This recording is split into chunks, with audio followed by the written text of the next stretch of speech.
नमस्कार, आप सभी का स्वागत है आपके अपने YouTube channel Shiva IAS aspirant पे। दोस्तों, भारत वन स्थिति रिपोर्ट यानी कि ISFR रिपोर्ट 2023 की आ चुकी थी। 2 से 3 महीने हो चुके हैं।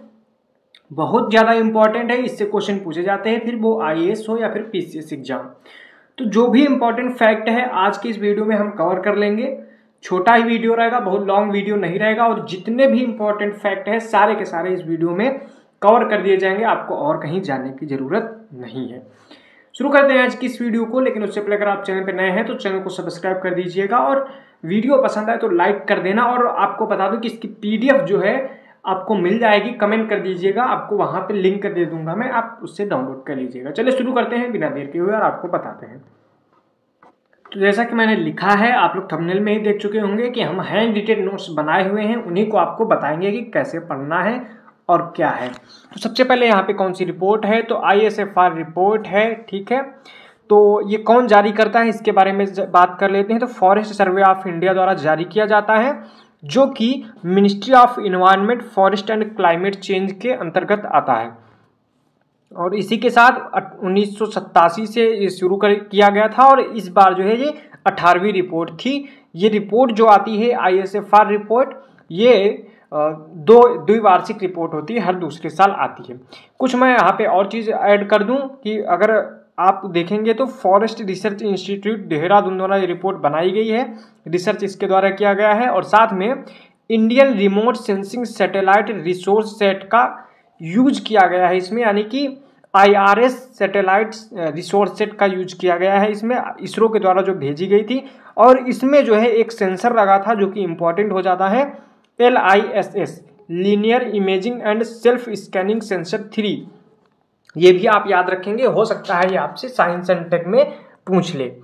अब मैं यहाँ पे बात कर लूँ सबसे पहले कि वर्ल्ड में क्या है सिचुएशन इंडिया की। तो वर्ल्ड में जो अगर बात किया जाए कि annual net gain in forest area में, यानी कि एक साल में कौन सा देश है जिसने गेन किया है सबसे ज़्यादा एरिया, तो फर्स्ट नंबर पे चाइना आता है, सेकेंड पे ऑस्ट्रेलिया और थर्ड नंबर पे इंडिया आ जाता है। 0.38% इंक्रीज किया है इंडिया ने।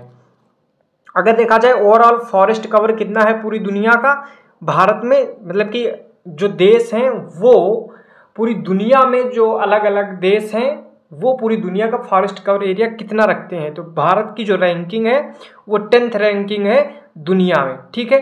तो अब बात करते हैं कि जो भारत का फॉरेस्ट है, तो फॉरेस्ट में जो लैंड यूज की गई है वो कितनी है, 21.9% यूज जो है लैंड का हम लोगों ने फॉरेस्ट में कर रखा है। अब यहाँ पे बात कर लेते हैं फॉरेस्ट कवर होता क्या है। तो 2 कंडीशन आपको याद रखनी है कि फॉरेस्ट कवर जो है एटलीस्ट 1 हेक्टेयर का एरिया होना चाहिए, कम से कम 1 हेक्टेयर का एरिया होना चाहिए, उससे ज़्यादा हो सकता है। दूसरी बात, एटलीस्ट 10% कैनोपी होनी चाहिए, ठीक है। 10% क्या होनी चाहिए, कैनोपी होनी चाहिए। इसमें भी अलग अलग बताया गया है। वेरी डेंस अगर 70% से ज़्यादा है तो उसको कैनोपी बोलेंगे। मॉडरेटली डेंस जो है इसको कब बोलेंगे, 40 से 70% अगर कैनोपी है तो। और ओपन फॉरेस्ट किसको बोलेंगे, जो कि 10% से 40% जिनमें कैनोपी है। स्क्रब यानी कि झाड़ी किसको बोलेंगे, जहां पे कैनोपी 10% से कम है, ठीक है। आगे देखते हैं रिकॉर्डेड फॉरेस्ट एरिया, यानी कि जो सरकार ने अपने डाटा में रिकॉर्ड कर रखा है उनको 2 भागों में बांटा जा सकता है।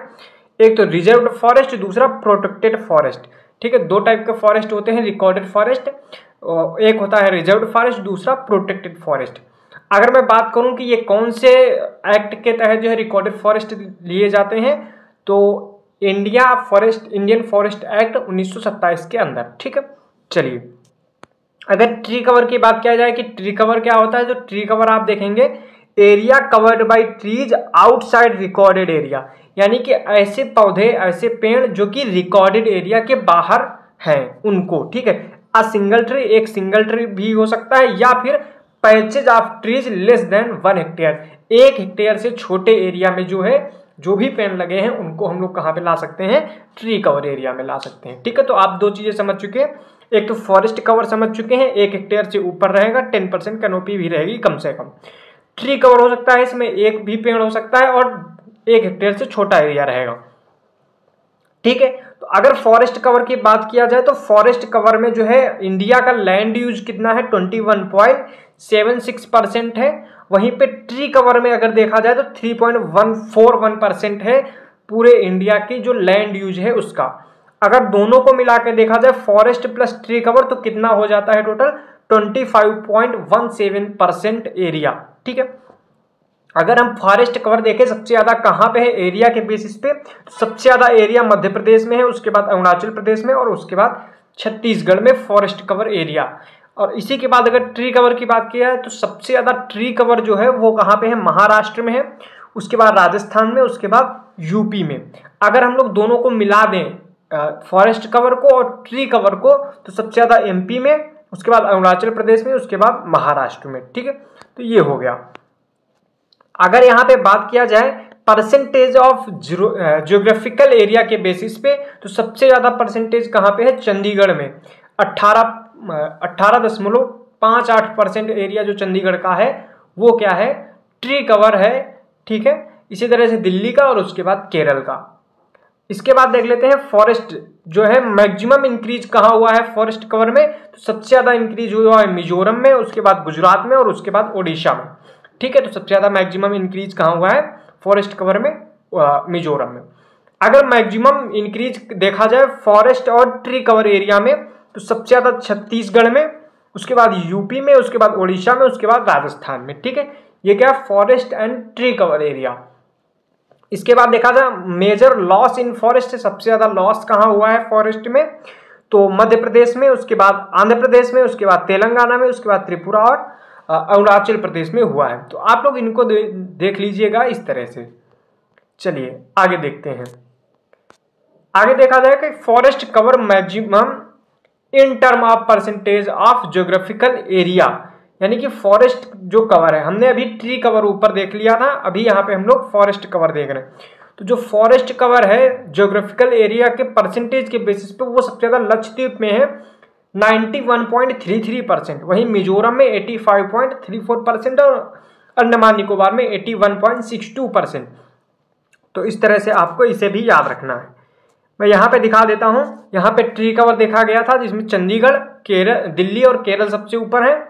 और अगर इसमें देखा जाए परसेंटेज के बेसिस पे फॉरेस्ट कवर तो सबसे ज्यादा लक्षद्वीप, मिजोरम और अंडमान निकोबार। चलिए अगर यहाँ पे आपको कुछ और ऑब्जर्वेशन है मैं आपको दिखा देता हूँ। यहाँ पे कह रहा है कि 8 यूटी या फिर स्टेट ऐसे हैं जिनका जो एरिया है वो 75% forest cover in term of percentage of geographical area, यानी कि 8 स्टेट या फिर यूटी ऐसे हैं जिनका एरिया, जिनका जो भी एरिया है उसका 75% से ज्यादा फॉरेस्ट कवर है। ठीक है, ये बात याद रखनी।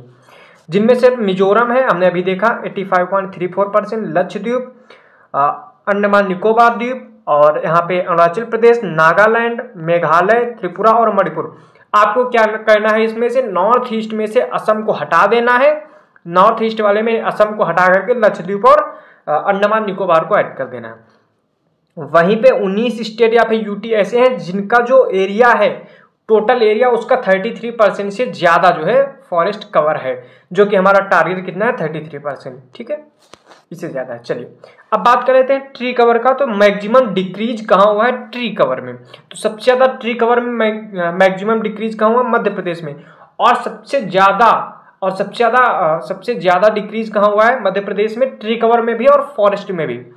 और दूसरे नंबर पे कर्नाटक आ जाएगा, तीसरे पे लद्दाख में जो है पेड़ कम हुए हैं और उसी तरह नागालैंड में। तो ये डाटा हो गया ट्री कवर और फॉरेस्ट एरिया का। इतने में काफी सारे क्वेश्चन फंस जाएंगे आपको। अब यहाँ पे बात कर लेते हैं मैंग्रोव की। मैंग्रोव इंपॉर्टेंट टॉपिक है, इसको भी आप देखिएगा ध्यान से। तो मैंग्रोव के बारे में यहाँ पे बात की गई है। तो मैंग्रोव का पूरा जो एरिया है इंडिया में ये कितना है, 4999.68 किलोमीटर स्क्वायर। ठीक है, अगर इस बात किया जाए तो देखोगे तो जो इंडिया का टोटल जो ज्योग्राफिकल एरिया है इसका 0.15% पाया जाता है मैंग्रोव।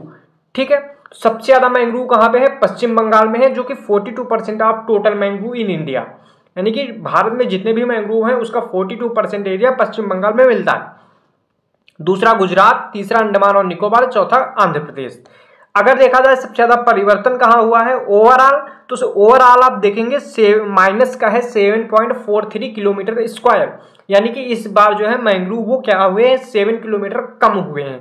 तो आंध्र प्रदेश में सबसे ज्यादा बढ़ोतरी हुई है, महाराष्ट्र में भी सबसे ज्यादा बढ़ोतरी हुई। सबसे ज्यादा बढ़ोतरी महाराष्ट्र में, आंध्र प्रदेश में 13%, वहीं महाराष्ट्र में 12%। अगर सबसे ज्यादा कमी देखा जाए तो गुजरात में हुई है, परसेंट नहीं यहाँ पे किलोमीटर स्क्वायर आएगा, सॉरी, ठीक है। वहीं पे गुजरात में देखा जाए तो 36 किलोमीटर कम हो गया है और अंडमान निकोबार में भी 4 किलोमीटर कम हो गया है, ठीक है। मैं यहाँ पे आपको बता दे रहा हूँ पढ़ना कैसे है। चलिए और देख लेते हैं फिश बोन स्ट्रक्चर, ये एक टर्म है, आप देख सकते हैं क्या है ये। फिश बोन स्ट्रक्चर जो है मैंग्रोव प्लांटेशन की एक विधि है, ठीक है। मैंग्रोव को कैसे लगाया जाएगा, कैसे उनको प्लांट किया जाएगा, उसकी एक विधि है फिश बोन स्ट्रक्चर, ठीक है। आगे देखते हैं नॉर्थ ईस्ट रीजन में। अगर नॉर्थ ईस्ट रीजन का प्रॉपर बात किया जाए तो यहाँ पे टोटल 67% जो एरिया है नॉर्थ ईस्ट का वो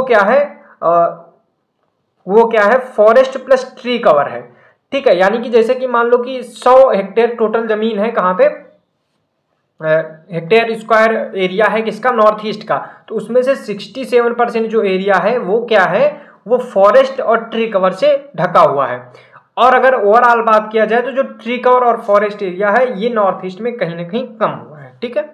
ये भी आप देख सकते हैं। आगे देखा जाए फायर इंसिडेंट्स के बारे में अगर बात किया जाए तो यानी कि जो भी जंगलों में आग लगी, वन में आग लगी, उनके बारे में बात किया जाए तो 2023-24 के बीच में सबसे ज्यादा जो आग लगी वो उत्तराखंड में, उसके बाद ओडिशा में और उसके बाद छत्तीसगढ़ में। तो ये आपका मैंग्रोव के बारे में भी ऊपर कवर हो चुका है। अब यहाँ पे बात करते हैं बम्बू के बारे में, ठीक है। तो बम्बू का जो एरिया हुआ है ये क्या हुआ है, इंक्रीज हुआ है, ठीक है। एरिया जो है इंक्रीज हुआ है लगभग 5000 किलोमीटर का, ठीक है। यहाँ पे आप देख सकते हैं अरुणाचल प्रदेश में सर्वाधिक बढ़ोतरी हुई है और अरुणाचल प्रदेश में ही सबसे ज्यादा बैम्बू मिलते भी हैं। अरुणाचल प्रदेश में सबसे ज्यादा बैम्बू है, उसके बाद महाराष्ट्र में, उसके बाद उड़ीसा में, क्षेत्रफल के अनुसार, ठीक है। क्षेत्रफल के अनुसार, ना कि परसेंटेज की बेसिस पे, क्षेत्रफल। यानी कि मान लो कि अरुणाचल प्रदेश में x किलोमीटर स्क्वायर मिलता है, इसमें y किलोमीटर स्क्वायर और इसमें z किलोमीटर स्क्वायर, ऐसे सबसे ज्यादा अरुणाचल प्रदेश में, महाराष्ट्र में, फिर उड़ीसा में। हाईएस्ट डिक्रीज अगर देखा जाए कहाँ हुआ है तो कर्नाटक में, उसके बाद मणिपुर में, ठीक है। तो एग्रो फॉरेस्ट्री के बारे में बात किया जाए तो एग्रो फॉरेस्ट्री में सबसे ज्यादा एग्रो फॉरेस्ट्री कहाँ होती है, महाराष्ट्र में, उसके बाद कर्नाटक में, उसके बाद उड़ीसा और राजस्थान में। अगर यूटीज की बात किया जाए तो सबसे ज्यादा एग्रो फॉरेस्ट्री जो होती है जम्मू और कश्मीर में होती है, उसके बाद अंडमान निकोबार आइलैंड में होती है, और उसके बाद दादरा नगर हवेली एंड दमन और दीव में, ठीक है। ये हो गया एग्रो फॉरेस्ट्री। इसके बाद कार्बन स्टॉक की बात किया जाए कि सबसे ज्यादा कार्बन स्टॉक कहाँ पे है, तो सबसे ज्यादा कार्बन स्टॉक अरुणाचल प्रदेश में है और उसके बाद मध्य प्रदेश, उसके बाद छत्तीसगढ़, महाराष्ट्र। तो ये हो गए सारे के सारे इंपॉर्टेंट डाटा। इससे ज्यादा आपका बहुत कम ही जाएगा, जो भी इंपॉर्टेंट डाटा है इसमें शामिल कर दिए गए हैं, यहीं से क्वेश्चन कहीं ना कहीं बन जाएगा। तो आप लोग इनको पढ़ लीजिएगा, आपको पीडीएफ मिल जाएगी, आप कमेंट कीजिएगा और अच्छे तरीके से इनको तैयार कर लीजिएगा। आशा करता हूँ वीडियो पसंद आई होगी। वीडियो पसंद आई है तो दोस्तों के साथ जरूर शेयर कर दें, चैनल को सब्सक्राइब कर लें। इसी तरह किसी और टॉपिक पे वीडियो चाहिए तो कमेंट कर दीजिएगा।